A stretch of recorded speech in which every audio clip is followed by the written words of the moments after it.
Hello and welcome again as we are back with the weekly video.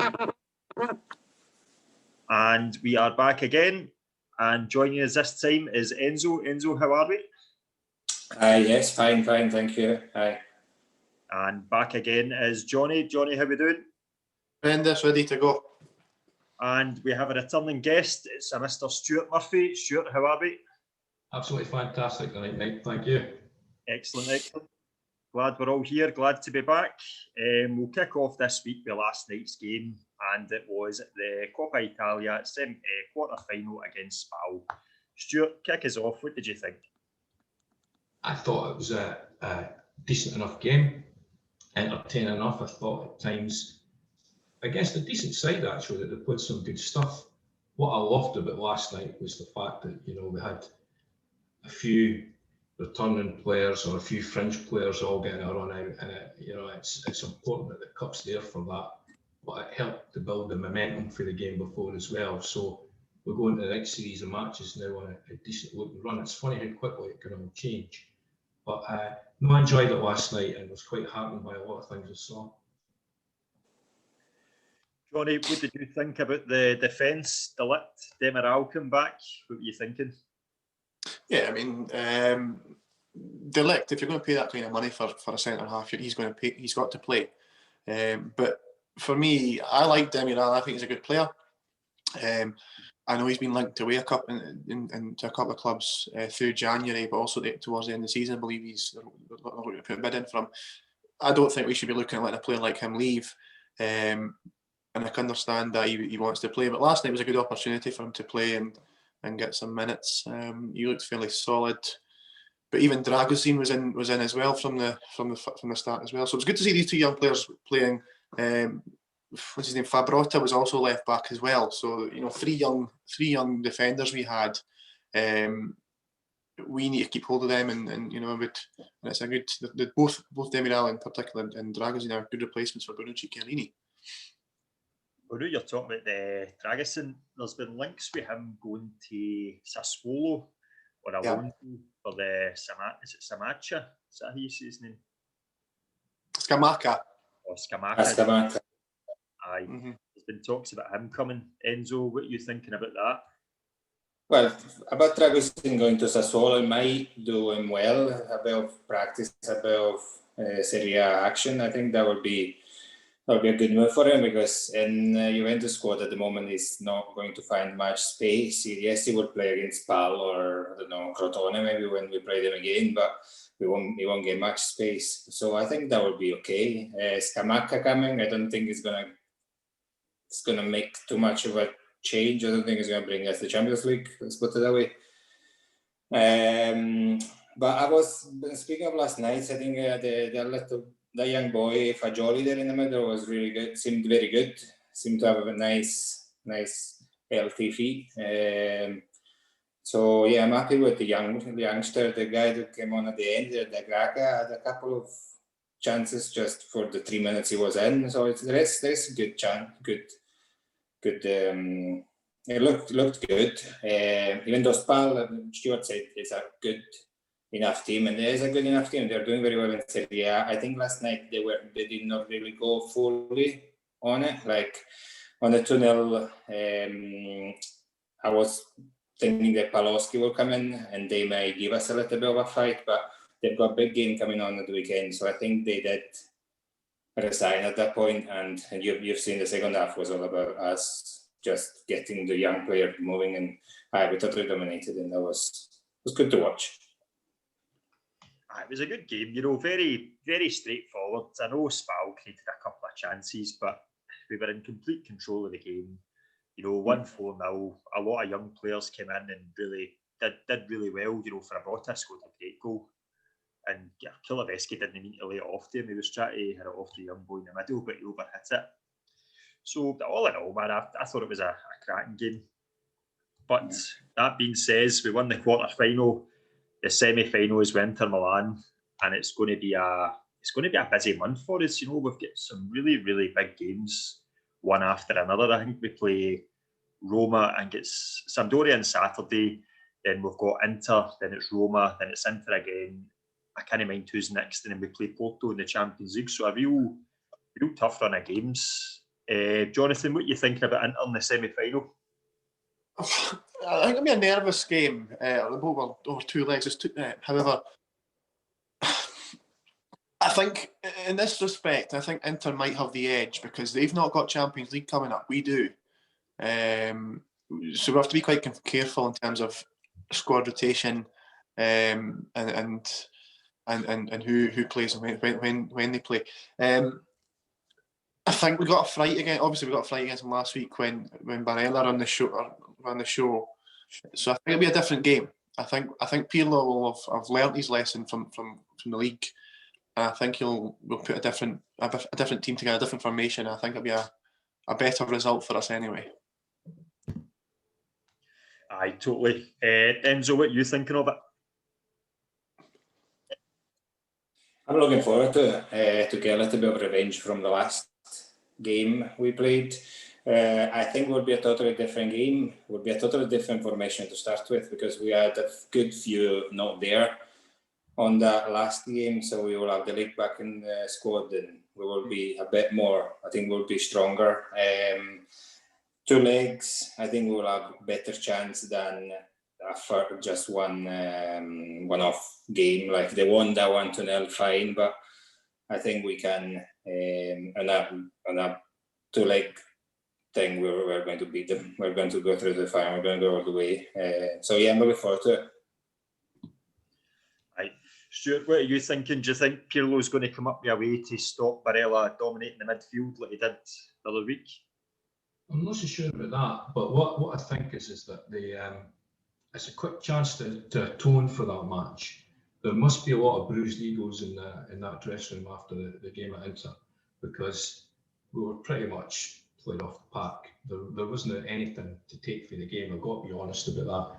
Jonathan's points about the selection are quite interesting, because I'm just wondering now if Inter will be starting to look behind them in the league anyway, and they'll be wondering about their squad as well. So it could be a funny mix of a match. But I just think that the momentum with Juventus now is that they can probably scent the fact they can catch teams in the league, and the cup is a great chance to atone, as I say, for what happened the other day. So no, I'm confident this time. I think over 2 legs they could do it. Good stuff. Right, moving on from the Coppa Italia. Last Sunday we had a game. Both the Milan teams dropped points. AC Milan get beat, Inter drew. Napoli also lost, and we won. Stuart, kick us off. What did you think? Well, it was a Carlsberg weekend, wasn't it? It was fantastic, or a Moretti weekend, depending on how you want to look at it. Goes back to what I said before. It's all about confidence, isn't it? And when you've got that bank of points as an advantage, you think you can lose a match or so or draw a game. But actually, when you look at the league now, 7 points behind the game in hand, those teams are not used to being in a position where they're getting pressed that way. And we are used to that kind of, we're no brilliant. I think we know that. The squad's not as great as it's been for years. I think we know that as well. But if I was them, and known footballers as I do, their bottle might be starting to crash. Let's hope so. Let's really hope it does. Johnny, what were you thinking? 2-0 against Bologna? Before I touch on that one, I said a couple of weeks ago, or was it last week maybe? I said the Milan teams will bottle it. There's cracks in the ice there. Just look at Milan's fixtures, particularly the end of February to the end of March. They'll lose the league. In terms of Bologna, it was straightforward. We all agreed last week we were going to win, and we did. I think it was Bologna made 1 or 2 chances, but it was a good display from ourselves. Our midfield again were quite good. We controlled the game.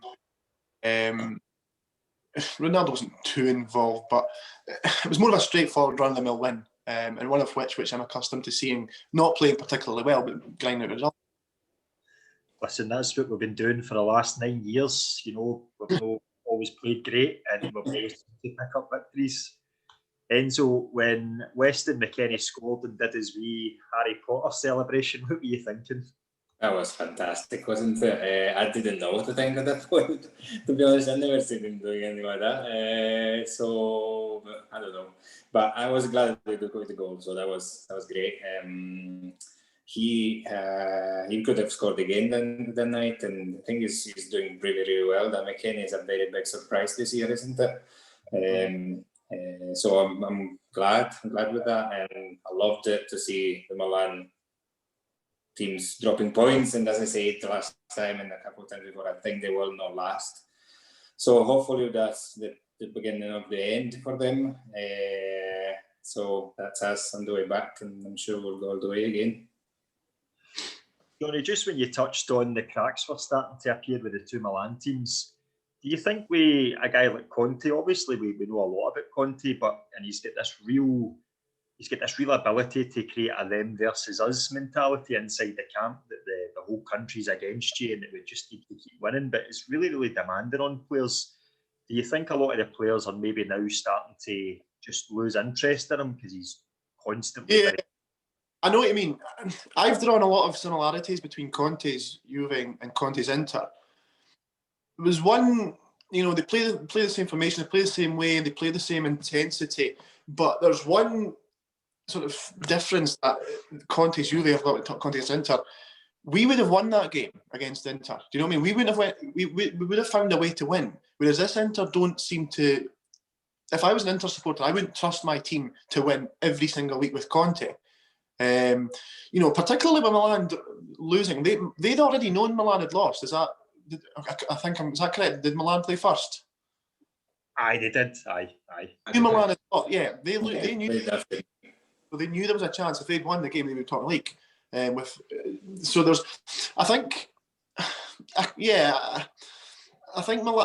with Inter, the players, I don't think you get the same reaction out of those Inter players than you did with the Juve players. And maybe there is a certain amount of them versus us mentality with Conte, but I don't think he gets the same reaction. I think players just they kind of know what he's all about. There's not the surprise reaction as he used to get with Juve. Stuart, in your professional opinion, when you've got a guy like Conte there, combined with a club that, let's face it, we all know their nicknames, Pozza Inter, they go mental every single year, and you have an absolute lunatic of a coach. What would you make of that? Well, depending on what time of the season you're in, it demands different things, doesn't it? Start of the season, that kind of approach could be good for, thundering the team out the box kind of thing, getting them going. But when you're faced with a bit of pressure, so there's a difference between having ability and being able to deal with the pressure.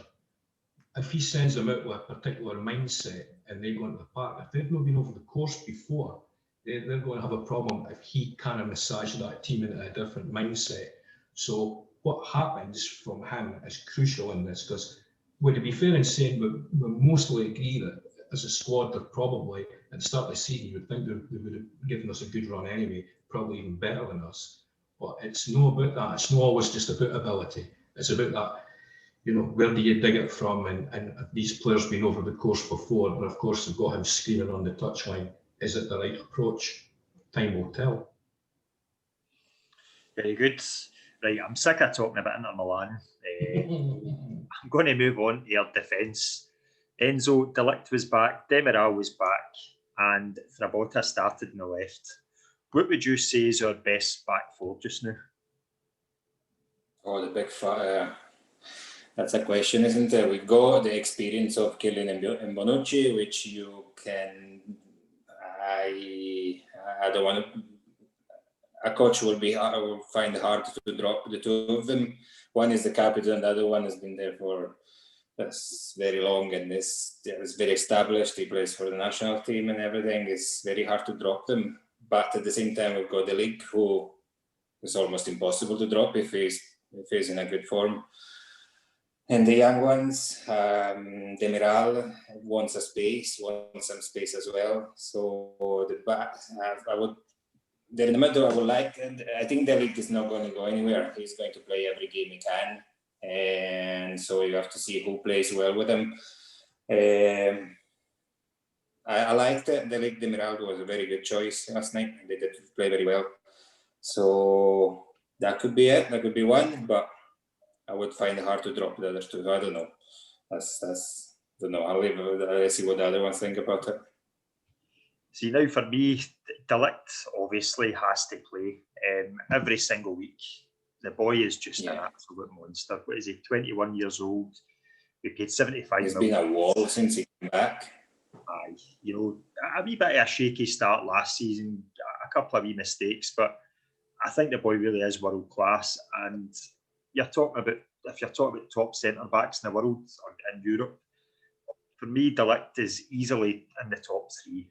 You know, the boy has got absolutely everything. Mm-hmm. Probably better with Bonucci next to him with a wee bit of experience. Demiral's kind of young and he fires into challenges a bit too much for me. I like seeing a lot of passion, but he goes in reckless a lot of times. Johnny, what are you thinking? Yeah, I'm in agreement in terms of De Ligt with both you and Enzo. If you pay that kind of money for someone, you have to play him. I think I know within our group chat, there's a few which aren't keen on Bonucci anymore. For me, I think Bonucci. I think he plays with De Ligt. I think they play well together. I don't think they should both play every game, but I think the big games and 2/3 of the the Bolognas and the Spezzias, etc., they should play.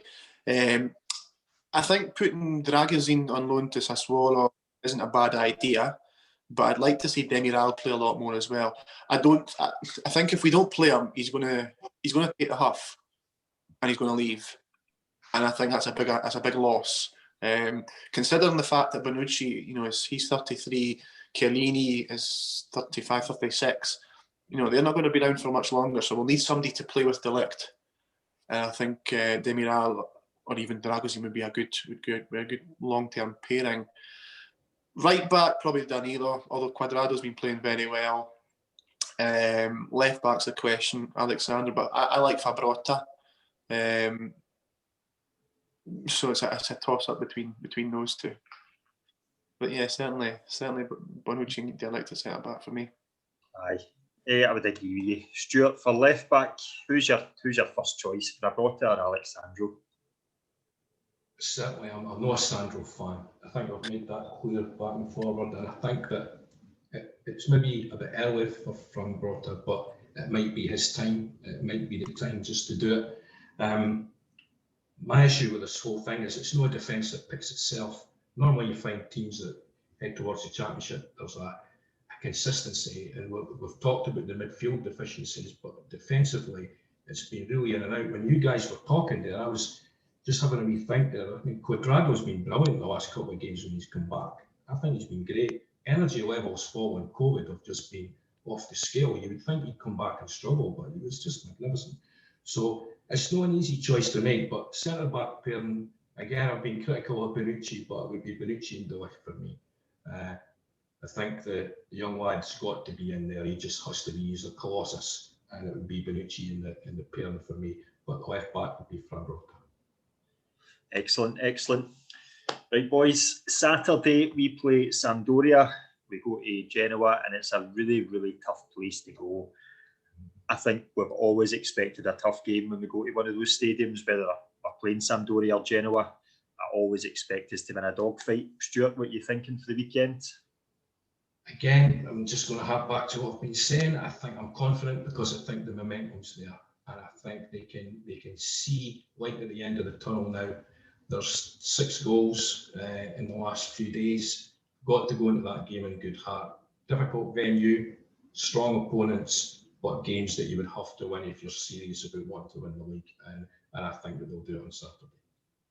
Excellent. Johnny, what are we thinking?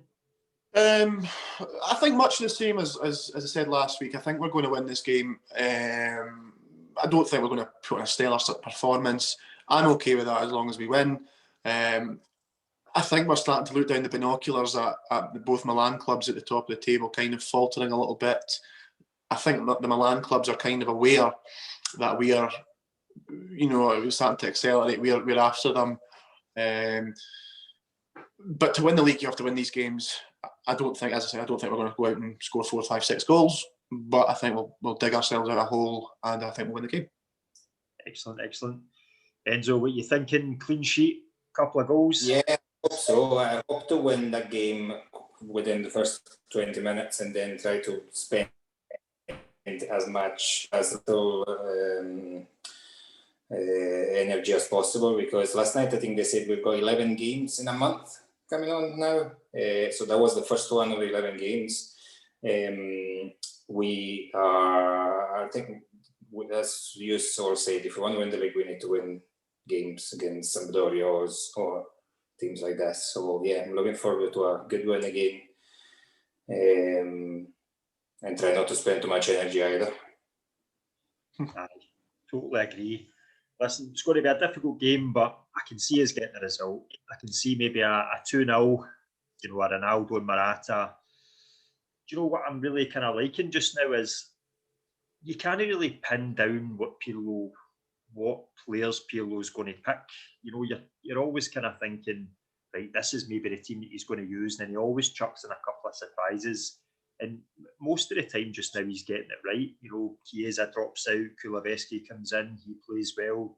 Chiesa comes back, he does well. The only person that isn't really impressing when he comes on is Bernardeschi, but I think we've all said enough about him. Right, boys, before we run out of time, is anybody got anything else they want to say or bring up?